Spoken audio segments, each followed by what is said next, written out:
What is up, bros and broettes? I'm Inkslasher, and today we've got something really, really special for you because we hit 50,000 subscribers, which is just a monstrous number. So thank you guys so much for coming out, watching all the videos, liking them. We hit a monumental number, and it's all thanks to you guys. So thank you so much. Today I have Mama Ink with us, so say hi. Hello. So yes, this is my mom. What we're going to be doing today is we are going to be asking each other a few questions, some things you may not know about me, and things you definitely will not know about my mom. And then we will hopefully fill you in more with that. But if you have any questions for either of us, either leave them down in the description or in the comment section below, or message me on Twitter with the hashtag AskInk, and then maybe my mom will do another video with me. How many people would have to like the video to see your face? So what, 500? If this video gets 500 likes, will you show your face? Absolutely. So if the video gets 500 likes, she will show her face, and I think that's pretty fair. I think it's fair. So 50,000 subscribers. So right now there's 50,000 people watching you, so no pressure. So we got 5 questions for each other. We're going to get into them. So try to not pick or ask the same questions that we ask each other, so maybe wait till the end of the video to ask your questions, or send me them on Twitter. The ones on Twitter I'll answer for sure, or we'll do in the video for sure, but leave them either in the comments or on Twitter, whatever you have. So my first question for you is, what do you think of the whole YouTube thing, me doing YouTube? I spend a lot of time doing it, so what do you think about it? Well, at first I thought it was very geeky.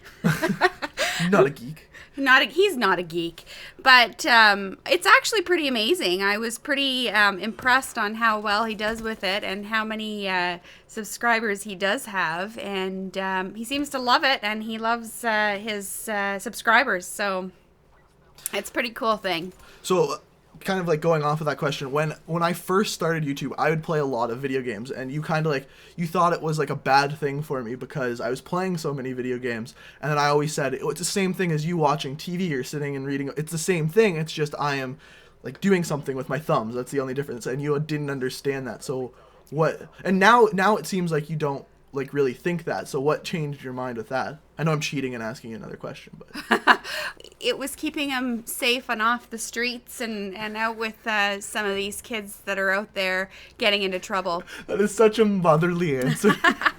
It's such a motherly answer. Okay, your turn. Oh, okay. Not to do with YouTube, but you are looking at my questions. I can't read them from here. Okay. What was your very first memory in life? In life?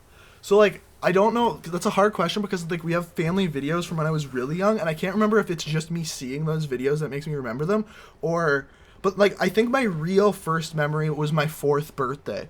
It was either, like, my birthday or Easter, because I remember coming downstairs at, like, my grandparents', your parents' house, and there being presents on a table. And I kind of remember that, and I don't remember if it was my 4th birthday, but I think it was. So I think that's kind of like my first memory.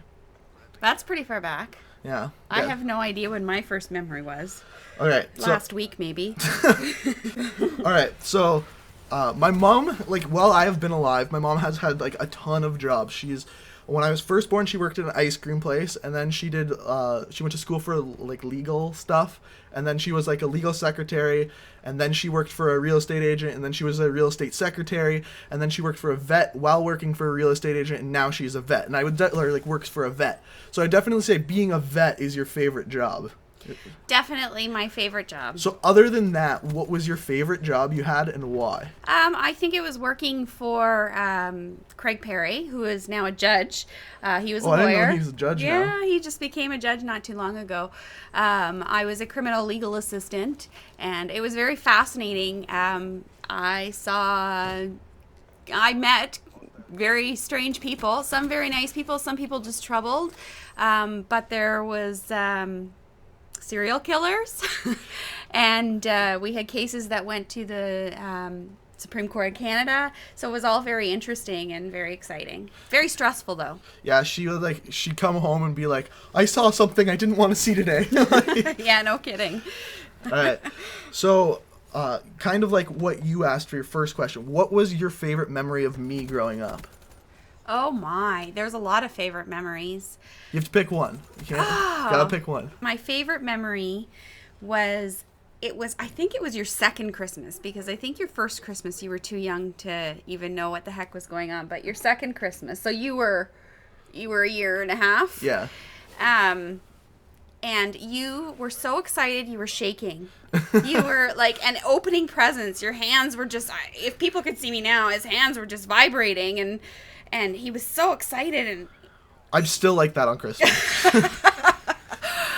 you were just, and you were like on your knees, and you were just so happy and so excited and couldn't wait for the next present. And All right, what's your next question? Okay, what was the most stressful day in your life, and how did you deal with it? Stressful. Well, I'm the kind of person who really doesn't get stressed over much. Like, you can like put a lot of crap in front of me and I don't really get stressed, but most stressful day. There's got to be one. I would say, so it was 2 years ago when I was finishing up college for firefighting, and your final exams for firefighting aren't through the school, they're through Ontario, and you take, I guess it's 4 tests in a day. It's all multiple choice and true or false. And tests don't really bother me. I'm really good at tests and I have a really good memory. But when you have that many tests, there's so much stuff to remember and so much all at once that it was kind of hard for me to like take in all the information at once and like remember it all. So I was just more nervous and stressed about having to take that many tests in a day. How I dealt with it, I dealt with it pretty much the way I study for any test. And it has to do with Call of Duty. I woke up one morning and I opened up my entire textbook, and in the day I read through the entire textbook while playing Call of Duty Search and Destroy. It's called Search and Study. Every time you die, you don't respawn for like a minute. So you die, you read through the book, and I took notes. And by the end of the day, I read through the whole textbook, and then I got my mom to quiz me because that's how I remember. I verbally like memorize a sheet of paper, and then everything I couldn't remember I had on that sheet of paper, and by the end of the studying I had that sheet of paper memorized, and then I could picture that whenever I was writing the test. I'd say that's the most stressful just because I had so much to do in that day. And you didn't look very stressed at all. Yeah, like I just crazy. Like I really don't get that stressed about much. I just kind of push it to the side, and because stress, it's good to be stressed, especially like if you're doing sports and physical stuff, but because like it makes you work harder, but like most of the time it just gets your mentality thrown off. So there's really, unless there's something you can do about it, there's no point in stressing. That's a good point. That's a good point. A lot of people could use that point to get through life. Yeah, because a lot of people get really, really stressed. Especially, like, people ask that on YouTube a lot, like, what people do about stress and stuff. So there's my answer to that. But, okay, so the next thing you probably don't know about my mom. I don't know if I've ever said out about it on a video, but she had me when she was 16, right? I was pregnant when I was 16. Corey was born when I was 17. So what was the hardest part about having a kid at that young of an age? Like, the hardest thing, whether it be money or balancing your life or what? I guess the hardest part was having to be an adult while being a kid. So you pretty much what you're saying is the hardest part of it was having to make that final decision whether you're going to keep the child or... Yes, that was hard, but I think once I made that decision, that was easy. It was just living up to my expectations of being a parent and being a good parent. Because there's a lot of stigma around young parents not being able to parent properly. So I wanted to make sure I was taking it seriously and doing it properly. So I finished school, I went to college, and during this time I worked, I volunteered, I was a mother, and I did my studies and graduated. I took 2 college courses. The first one was law and security, and then the second one I took a legal assistant program. So that was very, very difficult to get through all that. And looking back, I don't think I could ever do it again because it was the hardest thing ever. So like just balancing everything is pretty much what you're saying. Balancing everything. And still being like the parent that you wanted to be. And still being able to finish school and yeah. All right, that was a good answer. Long answer, but a good answer. All right, I think it's your turn. Okay. What is your biggest fear? Do you know the answer to this? All right, so the biggest like little fear is spiders, 100%. I see a spider, I turn into a little girl. I try to find a flamethrower and burn down the house if I can. Yeah, I think I'm wondering more of a life fear, like not just a thing or an object. I mean, some people have very serious fears, and I know you're scared of spiders, but it's really not that debilitating for you. Like, is there anything that you're scared of in life that makes it hard for you? I guess the biggest fear would be like not having the means to do what I want. Like a lot of things that you don't think of in life, you have to either pay money for or pay a part of your life. Because pretty much whenever you go to work, you are trading your life for money.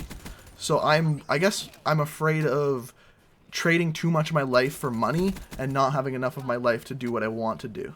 So balance. Kinda, yeah. Again, it's balance. But like in the same time, to do the things you want to do, generally you need money to do them. Like even for like little things, like if you go on a trip, some of the things you don't think of. Yeah, you're doing what you want to do, but do you have the money to eat while you're doing what you want to do? Like people don't think of all of the things that go into that, right? Like because yeah, you might travel to an all-inclusive, but what if you don't? What if I go to Sweden and I can do all this stuff I want to do, but meantime I'm starving because I didn't think of everything I had to pay for. I didn't trade enough of my life away working to do what I want to do and have fun.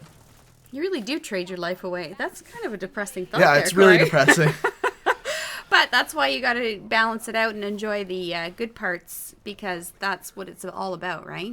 All right, so my last question is, this kind of ties into the last one. When did you realize you were no longer a kid and that you were an adult? Like, was there something where you're like, oh, shit, like, I'm not a kid anymore? And it may be younger for you because you had a kid at such a young age, or it may even be older for you. Like, I think it's different. It was definitely younger for me because I had a child at such a young age. But I think growing up, I was always more mature. I had an older brother and an older cousin who I looked up to that was just like a sister to me, and I wanted to be just like her. So when I saw her doing adult things, I really wanted to do them. Now, that's more of a wanting thing. As far as responsibility and being an adult, probably when I had you. So at like 17. At 17, yeah. See, I really like, had to grow up fast. So like I'm 21, and I think I see myself as a kid still. Like Yeah. I still see myself as a kid, even though like I work full time and like have to balance like girlfriend and all that stuff. I still see myself as a kid. I still see you as a kid too. Well, you're always. You're still me. wearing diapers in my mind. Yeah. But so you say like right when you had a kid, is that that's when you had to like? Yeah, I think so. As far as age goes, I think once I hit 30, actually, you know what? I just turned 39, and that was like I have 1 year left of 30, and in my 30s, and then I'm 40. Like that's creepy. Yeah, that is creepy. But 20 was a hard age to hit because I really lost the last few years of my teen life. So turning 20, I wasn't a teenager anymore. Did you have trouble turning 20? Not really, no. No? No, I still feel like I'm like 18. Like that'd be the age where I'd say I still feel like I'm 25, seriously. All right, your last question. My last question. What is your favorite animal? It's a two-part question. Cheating again. Okay. What is your favorite animal? And what animal would you like as a pet? All right, so my favorite animal overall. Well, we have 4 cats. My mom is the crazy cat lady because she works at the vets. She like rescues all these cats. She's nuts. Little. Cats aren't my favorite animal. If I could have any animal as a pet, it would be a monkey, like one of those like little monkeys that like play the xylophone. Not like xylophone. What are those things called? Oh, the accordion. The accordion. I would have one of those guys, and I'd train him to do everything. But unfortunately, that's illegal here. My mom also agreed that she would want that a while back, but I would still want a monkey. Yeah. I think that'd be great. But it's illegal here, so can't do that. An animal that I know I eventually will have. I want a golden retriever eventually. Just because they're really loyal and they're really good dogs. Like they start off as puppies and they're really playful. But so if I could have anything, it would be one of those little monkeys. The one that I eventually will have is a golden retriever. All right, so that's all the questions we have. If you guys have any questions, leave them in the comment section down below or on Twitter, and we will answer them next time on a video, probably next week sometime. But I hope you enjoyed. If you did, like I said, leave a like rating, leave questions, comments, concerns in the comment section or on Twitter, and subscribe if you're new to the channel. I upload new videos every single day of the week except for Sunday. And until next time, Peace out.